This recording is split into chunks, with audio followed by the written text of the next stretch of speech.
Good day, and here we have Fear, or First Encounter Assault Recon, an FPS released in 2005 by Monolith and published by Sierra.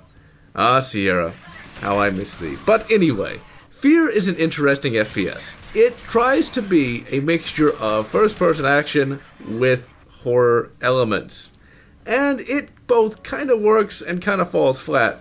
Seemingly, the game was created by two people. One person wanted horror FPS, and one person wanted a sci-fi FPS. And then they sort of mixed the two together to varying results. Now, the game can be scary, but these scary elements are mainly just relegated to freak-out moments. It's where your character kind of freaks out and sees disturbing imagery. That doesn't really have that much of an impact on the game itself. Sure, during some of these freak-out moments, you can be attacked, but it's very rare. And really, it just sort of comes out of nowhere. And I guess that would be scary, but it comes off as more annoying. Because you don't know which freak-out moment will actually have things that can hurt you. Now, another thing going for this game when it comes to horror is the fact that the main villain is a creepy little girl that is basically an eldritch abomination that no one can stop.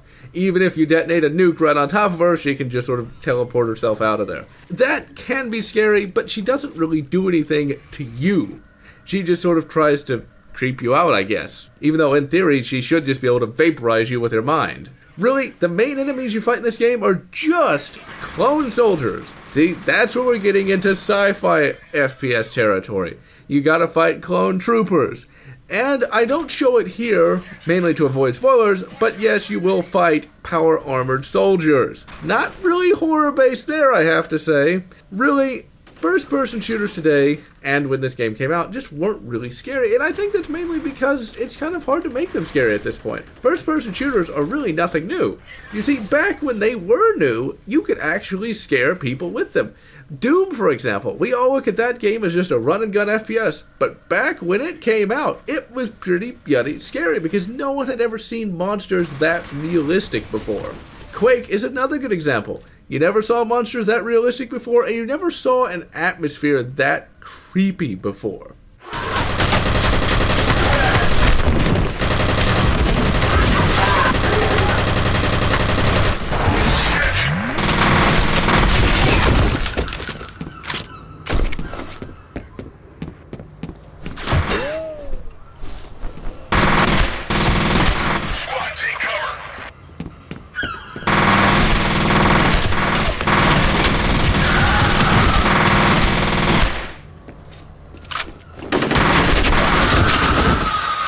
But here, though, it's just another first-person shooter. Oh no, it's a creepy girl who's just walking around.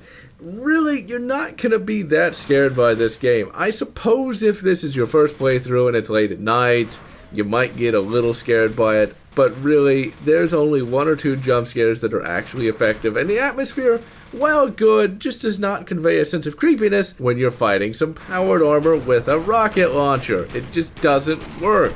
Now, the graphics for this game are really very good. This was probably one of the best looking games of 2005. Everything is highly detailed, all the enemies look really good. The enemies actually have good AI. They know how to go to cover, they can actually crouch and crawl under things, and that's really this game's main strength. The AI is very fun to fight. Another aspect of this game that also got rather famous was bullet time. Basically, you can slow down the game and massacre enemies en masse. This, while fun, also decreased the horror factor quite a bit, because basically you're a superhuman fighting an eldritch abomination. Now, if you were just a generic person, maybe that might make the game a little more scary, but when you're a highly trained soldier who's also genetically augmented on top of that, the horror aspect is definitely reduced somewhat. Ultimately, Fear is a good first-person shooter, but it is definitely not a horror first-person shooter in any way, shape, or form. Do I recommend it? Yes, I do. Primarily because the gameplay is really quite fun and the enemy AI is really quite good. And so, this is John, signing off.